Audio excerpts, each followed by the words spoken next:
অনেকে রোমানিয়া যেতে ইচ্ছুক ছিলেন, কিন্তু দীর্ঘদিন রোমানিয়া যেতে পারেন নাই, বিভিন্ন কারণে যাইতে পারেন নাই, বিভিন্ন কারণে হচ্ছে না, বিভিন্ন সমস্যার জন্য। বাংলাদেশ থেকে এম্বাসি নাই, বাংলাদেশে এম্বাসি আসার কথা আসে নাই, ইন্ডিয়া যেতে এখন ডবল এন্ট্রি পাওয়া যায় না, বিভিন্ন সমস্যার সবাই সম্মুখীন। যারা মিডিল ইস্টে আছেন, রোমানিয়ার জন্য মালয়েশিয়া, ওমান, কাতার, কুয়েত, সিঙ্গাপুর এইসব দেশ থেকে ভালো ভিসা হয় রোমানিয়ার জন্য। যারা এইসব দেশে আছেন, ট্রাই করতে পারেন রোমানিয়ার জন্য। এজেন্সি যাচাই বাছাই করে জমা দিতে পারেন, ইনশাল্লাহ ঠকবেন না, রোমানিয়ার ভিসা 100 হবে। আর যারা বাংলাদেশ থেকে যেতে ইচ্ছুক আছেন, যদি ইন্ডিয়ার দায়িত্ব আমরা নিই, তাহলে আপনি হয়তোবা আহ রোমানিয়া এম্বাসি ফেস করতে পারবেন, এবং আমরা আপনার ইন্ডিয়ার দায়িত্ব নিব। কিন্তু সেক্ষেত্রে ইন্ডিয়ার যে ভিসার যে কস্ট, সেটা আপনাদের দিতে হবে, এক্সট্রা যে টাকা গুনতে হয় সেটা গুনতে হবে।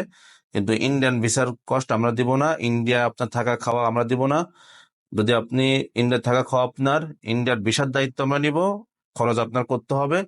দেন রোমানিয়ার পাসপোর্ট আমাদের কাছে জমা দিতে পারেন, রোমানিয়ার জন্য অ্যাপ্লাই করতে পারেন। এবং রোমানিয়া সব থেকে ভালো একটা দিক হলো যে খুব দ্রুত ভিসা হবে ইনশাল্লাহ। এবং যারা আমাদের এই বিষয় নিয়ে ডিটেলস আলোচনা দেখতে চান বা ডিটেলস আলোচনা শুনতে চান, আমাদের সাথে থাকুন, নেক্সট ভিডিওতে দেখা হচ্ছে।